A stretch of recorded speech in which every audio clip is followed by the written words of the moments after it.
بسم الله الرحمن الرحيم الحمد لله رب العالمين والصلاة والسلام على أشرف الأنبياء والمرسلين نبينا محمد وعلى آله وصحبه أجمعين أما بعد.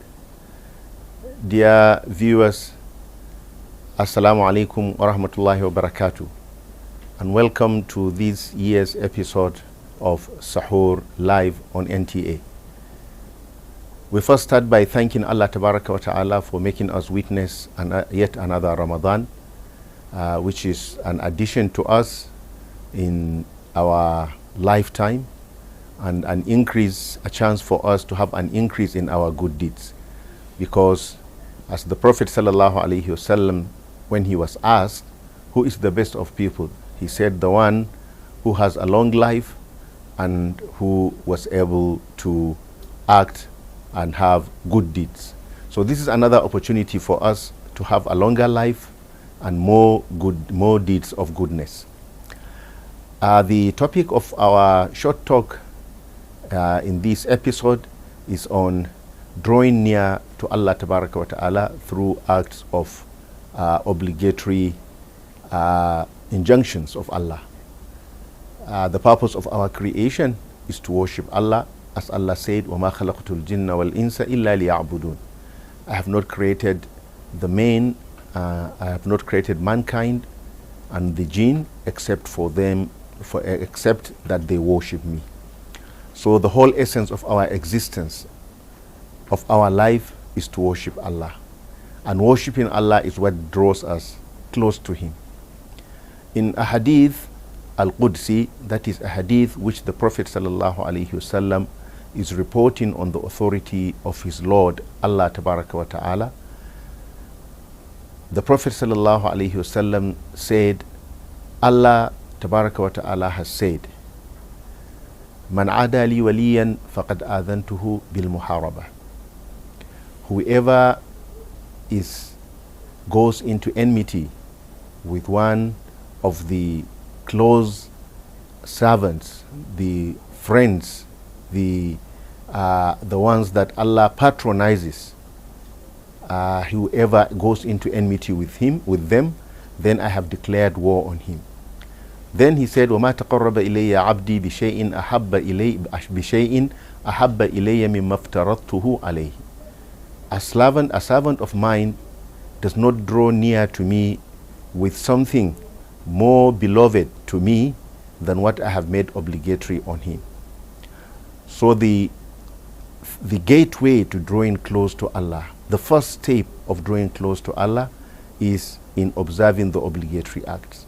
And you don't find anything that will draw you close to Allah more than the obligatory acts. If you engage yourself in voluntary actions, in actions of goodness, they are good in themselves. But if you are doing that while at the same time you have become oblivious of the obligatory acts, then the voluntary acts that you are doing will not draw you close to Allah, because that is a sign of insincerity.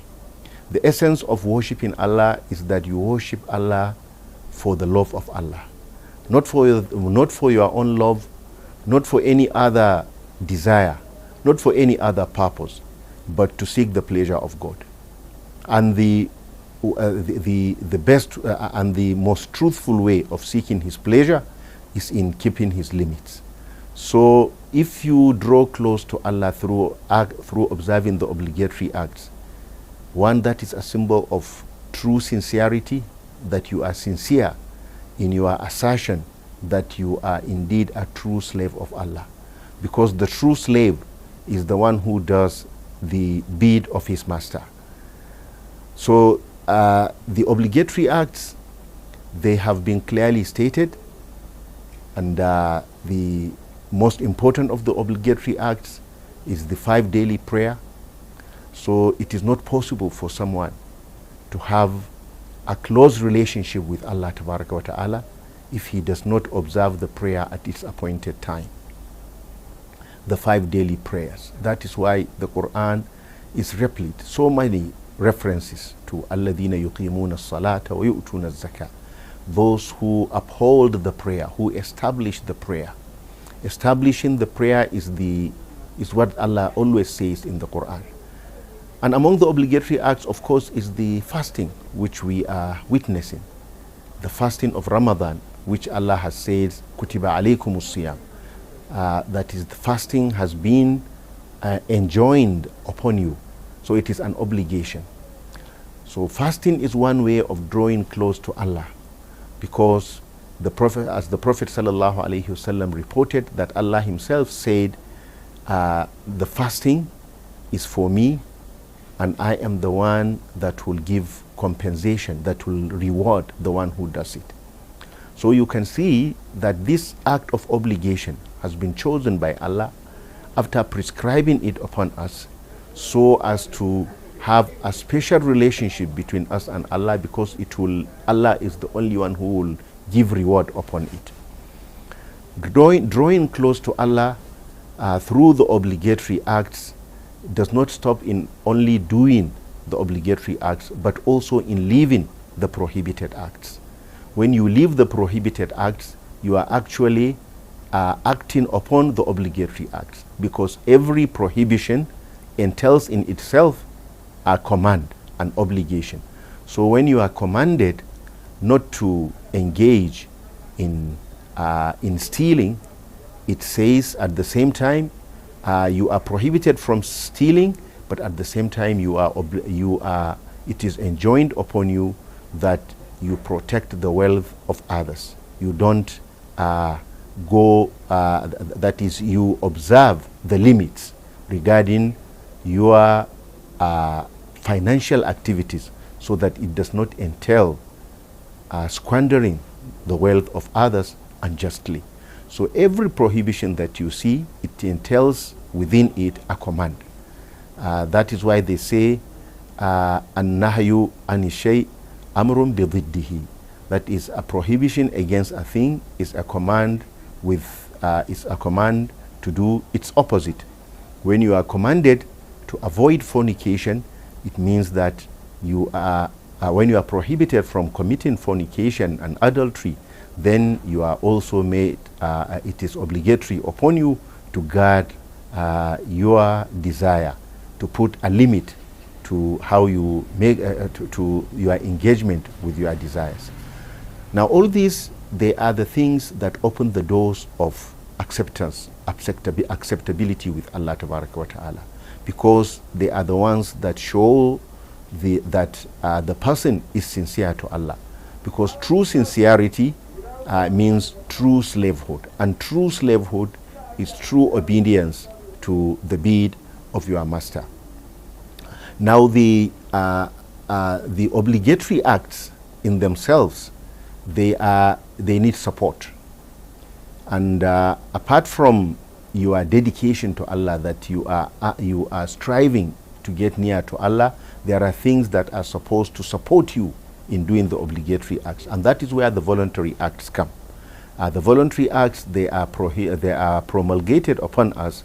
We are enjoined to do the voluntary acts in order to support the obligatory acts, because the obligatory acts, behind them is the true purpose of the Sharia.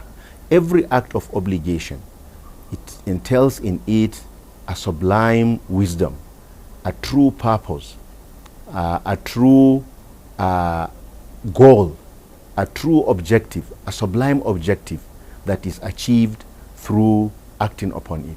Take the daily prayers. It draws you near to Allah. It protects you from committing acts of disobedience to Allah, acts of al-fahsha, evil acts and abominable acts. It also makes you go into the realm of the true slaves of Allah, who are always being mentioned by Allah Tabaraka wa Ta'ala in the company, in the highest station. Because as the Prophet sallallahu alaihi wasallam has said, Allah has got angels that come down during the time of the Fajr prayer and take the role and take the task that those who spend the night are doing, and those who spend the night, they will go up.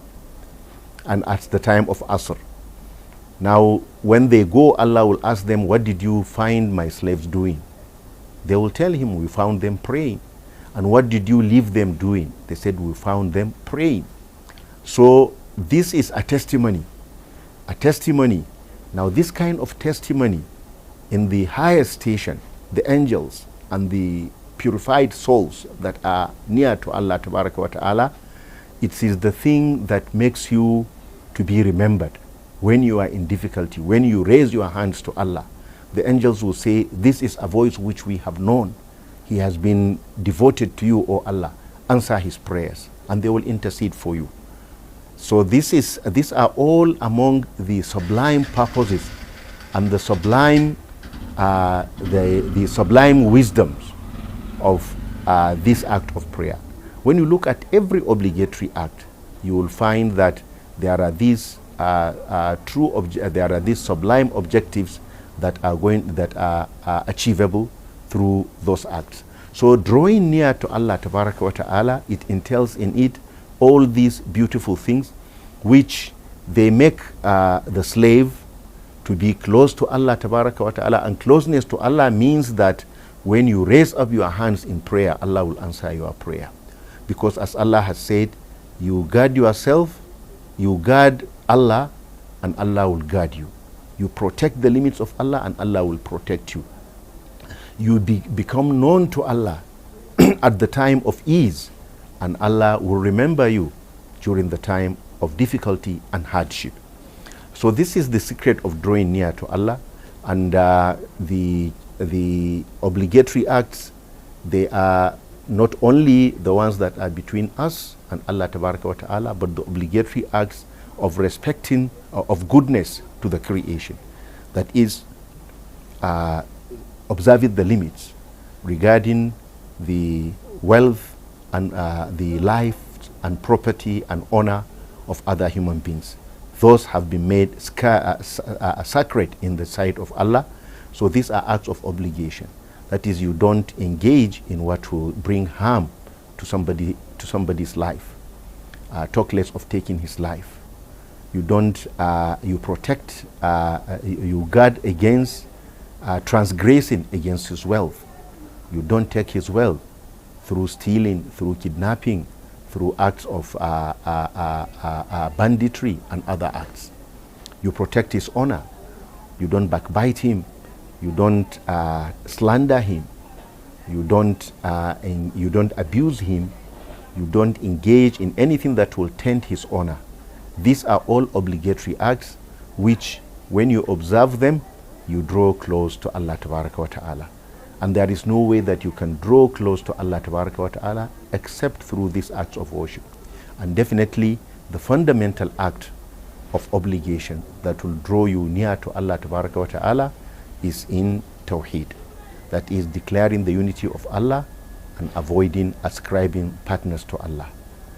Avoiding shirk. Anything that will lead to you to ascribe partners to Allah, you avoid it. That is the sublime obligation, the sublime obligatory act, and the first step that will draw you near Allah Tabaraka wa Ta'ala.